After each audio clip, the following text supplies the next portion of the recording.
I appreciate you being here given the time of the semester, the time of the year. Everybody's feeling a little bit busy.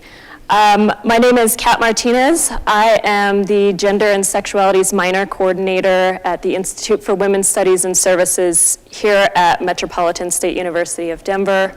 I teach the Genders, Queer Sexualities courses, and today I am presenting on my queer utopia.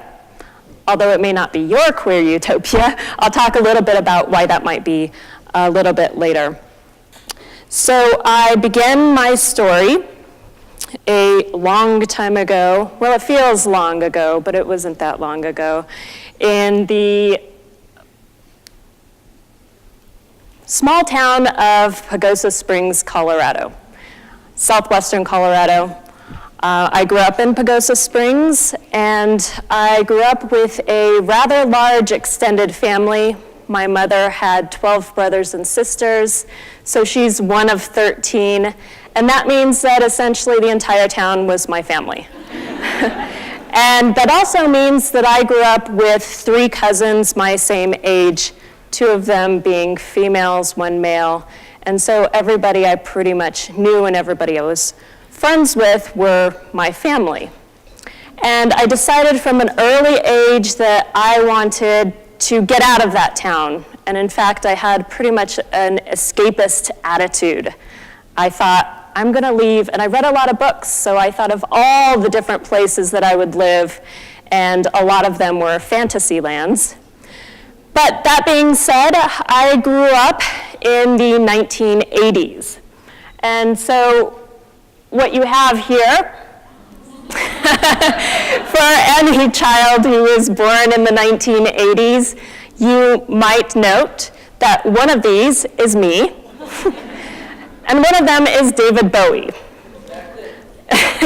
And you might not know which one is me, but the one on the left-hand side is me, the other is David Bowie. And I remember growing up watching The Labyrinth, my favorite movie still to this day, and thinking about David Bowie not in terms of how I wanted to marry him someday, rather how I wanted to be him someday.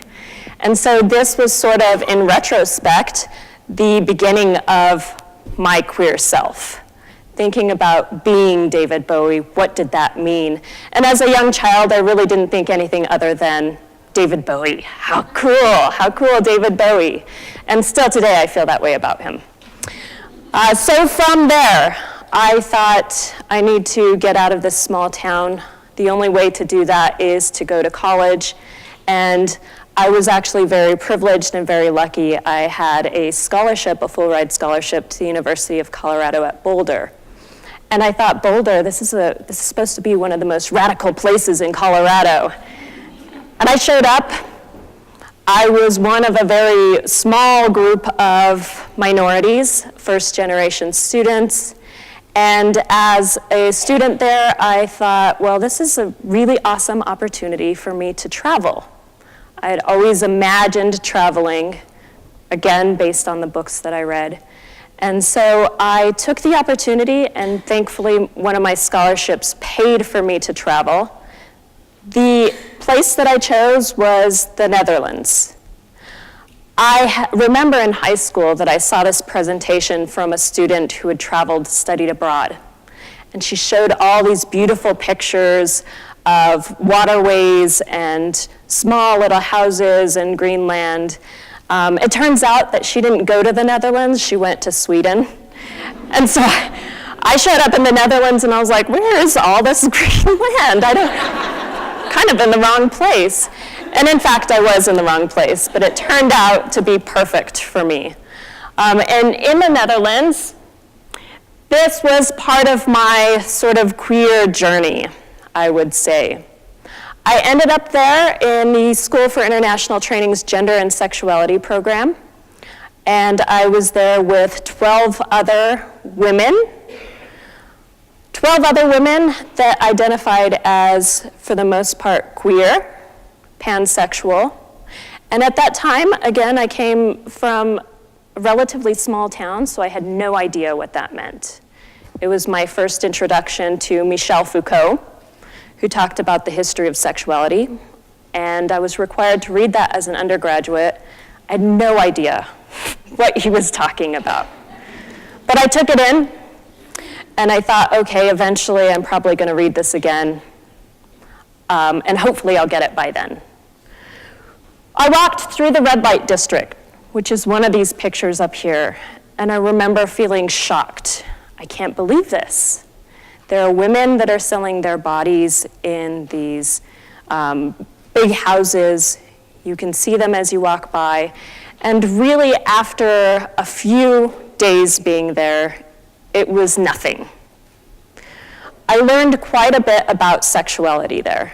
I learned about the fluidity of sexuality. I learned to deconstruct this binary that I had grown up believing to be true. Men are men, women are women, there's nothing in between, and there's nothing different. Heterosexual is heterosexual, gay is gay, at that point in history, homosexual, and there's nothing in between, nothing else to know. Having been abroad with these 12 women, I learned that it wasn't that neat and clear-cut. And so I took that and I came back to the United States, and I really sort of started to explore my own experiences. And it was really a valuable moment in time for me to be able to say, okay, perhaps this binary is problematic, right? So that was the Netherlands, and I was actually lucky enough to not only go to the Netherlands, but also study abroad in Cuba. This was an opportunity that came to me as a student, as a graduate student actually, at CU Boulder. I heard Cuba and I thought, my dad was in the military at the time. I thought, he won't like this so much. I think I'll go. And I talked to him and he said, are you sure you want to go? And I was like, I'm pretty sure that I want to go. Because at that point, I had this sort of radical notion that this was a place where nobody else in the United States could legally go. Yes, I want to go. And I went to Cuba, and I learned a great deal about revolution. I learned a great deal about women in the revolution and how they were the core part of the revolution in Cuba, 1960s, 1970s. And in fact, one of these photos up here, you see says, without the women, there is no revolution, right? And so in Cuba, one of these other things that I learned was that during the revolution, because there was so much focus on class as this identity, that a lot of times the gay individuals, for the most part gay men, were rounded up and placed in work camps, work prisons, because the thought was that to be gay was to be Western, was to be capitalist. Well, being in Cuba in 2011 really sort of shifted, those ideas were shifted, a large part because Raul Castro's daughter is lesbian, and she worked really, really hard and is still working very, very hard to change things for LGBTQ individuals in Cuba. So part of that revolution today involves these individuals and seeking equal rights for those individuals, which is really sort of a powerful thing that I've taken with me to learn more about what we can do here in the United States to create a queer revolution, which is really what I think about on a daily basis. What does that look like? I've also been lucky enough to visit Japan, Tokyo specifically. And I was actually really excited to go to Tokyo because I had heard about all of these really interesting places called love hotels, where people can go and spend the night, pay about $60 to spend the night, and you have these themed rooms, and the rooms can differ. They can look like a cable car, they can look like a restaurant, they can look like anything else. I didn't actually get to stay the night in one, but I did note that in Japan, where a lot of the culture is about honor, there was also this entirely different side in which people were involved in sexuality. They would talk about it, they would see it, it was sort of a part of their lives. And so there was a certain level of freedom that people could go out and do what they wanted and still be considered okay. As you see here, or maybe not so much, but there's a picture of me drinking a straight beer. I thought it was kind of ironic and pretty funny, but having this sort of experience really broadened my mind about what sexuality could mean for individuals across the world. And most recently, I've had the privilege of visiting Morocco. And my initial thought was, I'm going to participate in this Fulbright group project abroad in order to learn more about women, the women's movement. And I did. But most of all, I started thinking about this notion that in order to learn about the present, we should probably learn more about the past. One of my favorite queer theorists and academics, Jose Esteban Munoz, talks about utopias. And he notes, queerness is not yet here. We have never been queer, yet queerness exists for us as an ideality that can be distilled from the past and used to imagine the future. And so I thought about this.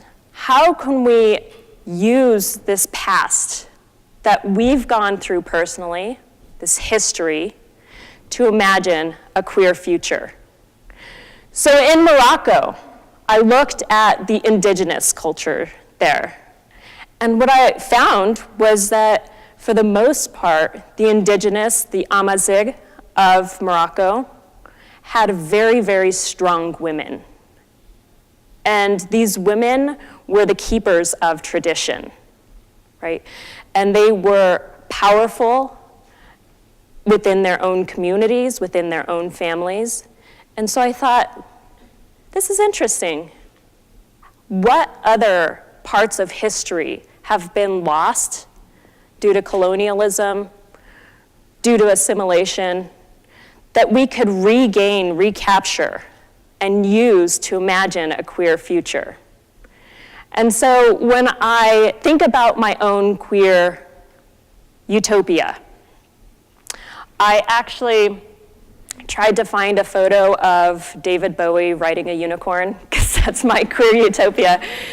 And I thought, well, this is my queer utopia. David Bowie, unicorns, I would love it. But sometimes when we think about our own utopias, it could be the nightmare of somebody else. So my queer utopia, what is that? It's in the classroom, actually. It's talking to students and having them do something very similar to this. Look to your past. Look to your ancestors. Look to those around the world, the indigenous, who've been here forever and who have roots in their culture, roots that run very, very deep, and find what it is that they're saying and they've said about gender, about sexuality. And you will find that oftentimes they talked about, or thought of at least, gender and sexuality as being fluid, as not being based on a binary. Because oftentimes they were looking at these in relation to their relationships with the earth, which was also very fluid. The weather changes, your body changes, and therefore perhaps your desires change, right? And aren't based off of male, female, heterosexual, homosexual. And so, again, this queer utopia in the classroom is about bringing all of this together and learning about the fluidity not just of gender, not just of sexuality, but about the fluidity of identities. And so this whole presentation is really sort of to encourage you to think about, what is your queer utopia? What does it involve? Who's in it? And then also to challenge you to think about who's not in it, and why might that be the case? Can we become more inclusive by thinking about deconstructing this binary, even within our own utopias? Thank you.